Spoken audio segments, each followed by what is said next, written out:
Terima kasih Anda masih bergabung bersama kami. Pemirsa, sebelum saya lanjutkan perbincangan bersama Bapak Ajib dan juga Prof. Teli, kita akan simak terlebih dahulu data yang sudah disiapkan oleh tim redaksi. Yang pertama adalah terkait dengan data mengenai pertumbuhan ekonomi di kuartal 2 tahun 2024 dan juga kuartal 2 tahun 2025 seperti Anda kemudian dapat saksikan di layar televisi untuk laju pertumbuhan ekonomi di kuartal 2 tahun 2024 dan 2025 secara year on year. Di kuartal 2 2024 ada di 5,05%, kemudian kuartal 3 2024 4,95%, kuartal 4 tahun 2024 ada di 5,02%, dan kuartal 1 2025 di 4,87%, dan kuartal 2 di 5,12%. Dan berikutnya pemirsa data yang juga kita akan tampilkan, yaitu adalah terkait dengan laju pertumbuhan ekonomi di kuartal 2 tahun 2024 dan kuartal 2 tahun 2025 secara quarter to quarter. Di kuartal 2 3,79% di tahun 2024, kuartal 3 1,5%, kuartal 4 2024 0,53%, dan kuartal 1 2025 minus 0,98%, dan di kuartal 2 tahun 2025 di 4,04%.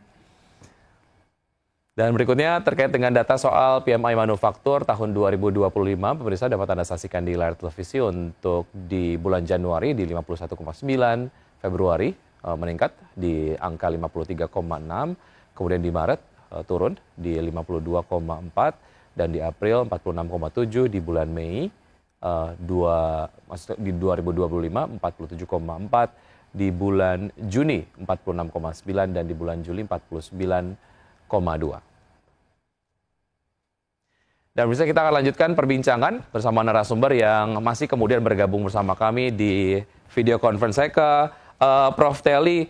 Prof. Teli, kalau kita lihat secara historical ataupun mungkin secara data begitu ya, secara kuartalan memang seperti Anda tadi sampaikan, biasanya kalau kuartal 2 itu mengalami pelemahan, tapi ini kemudian terjadi anomali di kuartal 2 tahun 2025 terjadi penguatan, dan salah satunya didukung oleh tadi ada pertumbuhan ekonomi yang dipicu oleh ekspor ataupun front loading, kemudian juga tadi Pak Ajib sempat sampaikan ada penurunan suku bunga acuan, kemudian juga ada investasi. Bagaimana Anda melihat indikator-indikator ini yang kemudian ya disampaikan juga oleh BPS dan juga diyakini oleh pemerintah, Prof. Teli? Baik, jadi kami udah melihat komponen-komponennya ya. Nanti coba kita lihat satu persatu dari sisi pengeluaran dulu nih. Tadi kan konsumsi dan investasi ya. Konsumsi sih masih standar, tapi biasanya begini. Konsumsi itu pertumbuhannya tidak jauh dari data pertumbuhan ekonomi. Jadi gini, kalau misalkan pertumbuhan ekonomi 5%, konsumsi biasanya juga tidak jauh dari 5%. Nah, kalau kemarin agak beda. Konsumsi kita tumbuhnya 4,97-an. Nah, ini 5,12. Jadi 5 aja enggak gitu. Nah itu yang agak aneh ya. Karena memang fenomena konsumsi kan udah ramai ya, Rojali Rohana tadi disampaikan. Jadi istilahnya itu ya tidak bisa terlalu jauh dari itu. Tapi seharusnya apabila memang pertumbuhan ekonomi kita 5,12, karena majority kita kan memang komponen terbesar konsumsi. Jadi memang polanya tuh nggak jauh. Harusnya konsumsi itu tumbuhnya 5,1. Ini sekedar analisis ya. Tapi again kita lagi tunggu nih apa penjelasannya. Nah, Artinya yang hanya menyebabkan konsumsi saja konsumsi 5,1% itu sudah harus memenuhi gitu ya? betul, minimal Hmm. 5,1 itu harus tumbuh itu konsumsi. Hmm. Kalau mau mencapai pertumbuhan ekonomi 5,12. Tapi kita kemarin konsumsinya hanya 4,97. Nah, itu yang Oke. mungkin gap itu yang perlu dijelaskan. Satu. Terus dari yang kedua, dari investasi. Tadi Pak Ajib sudah menyinggung terkait dengan investasi. Saya mau lihat data PMTB. Jadi PMTB kita tadi tumbuhnya sekitar 7%, 6,99. Wah, itu wow sekali. Padahal kemarin 2%. Apakah mungkin dalam 2 kuartal langsung melonjak dari 2%-an ke 7%? Nah, itu Hmm. aja Hmm. ya. Apakah emang investor kita sebegitu ininya ya? Maksudnya sebegitu euforianya di kuartal 2 gitu. Padahal Hmm. kita tahu kuartal 2 tuh penuh drama dari Trump ya kan? Ya. Kemudian dari ya investor cenderung wait and see lah gitu. Sempat ada capital outflow juga gitu. Nah, kalau kita lihat dari data FDI kita memang tumbuhnya 11%. Nah, saya punya data FDI kita pernah tumbuh 14%. PMTB kita tumbuhnya 4,63%.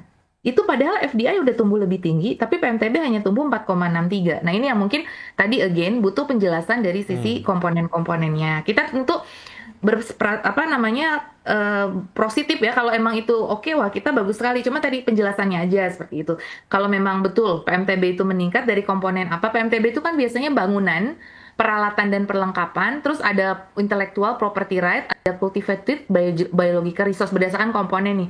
Apakah di bangunan memang ada pertumbuhan yang sedemikian pesat misalkan atau di perlengkapan. Nah, itu juga yang harus dijelaskan. Kalau ekspor impor so-so lah ya, itu masih sesuai dengan ini. Saya cuma menyoroti tadi dari sisi konsumsi dan dari sisi investasi. Karena itu dua komponen utama yang besar. Kemudian dari sisi sektoral. Nah, sektor yang tumbuh tinggi itu yang luar biasa tadi saya sebut jasa lainnya. Nah, penjelasan pemerintah seperti ini.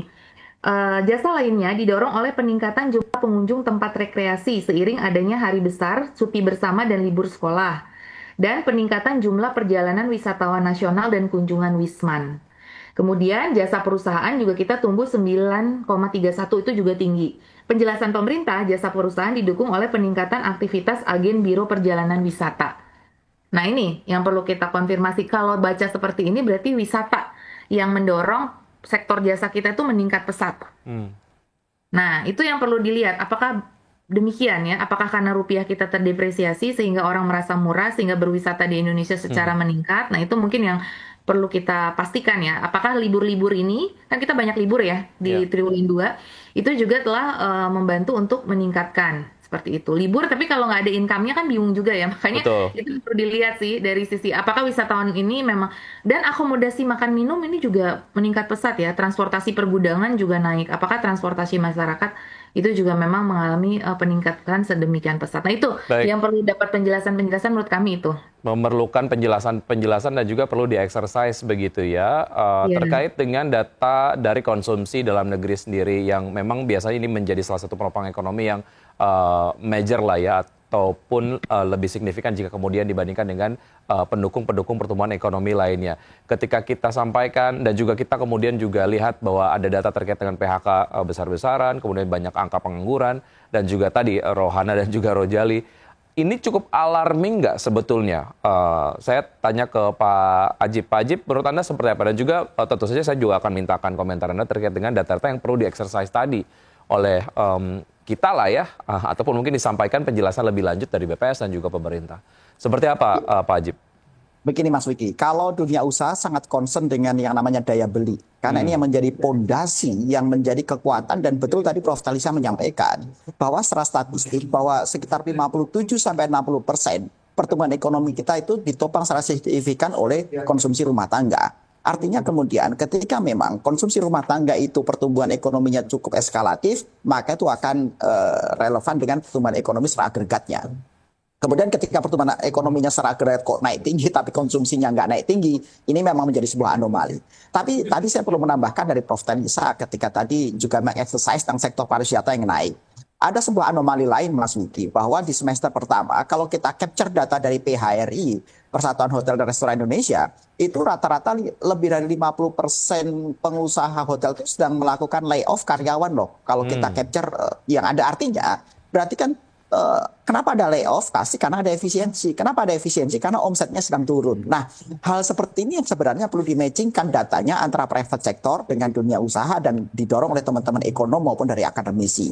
Tapi poinnya adalah dunia usaha selalu concern dengan daya beli masyarakat, termasuk fenomena Rojali Rohana ini kan suatu yang perlu kita sikapi dengan presisi di lapangan. Sehingga bagaimana pemerintah itu memberikan insentif terbaik. Jadi contoh begini. Kenapa ada fenomena Rojali Rohana? Ini kan karena daya beli mereka turun, mereka jalan-jalan ke tempat pusat perbelanjaan, tapi misalnya mereka lebih baik belanja dengan murah yang ada di online misalnya.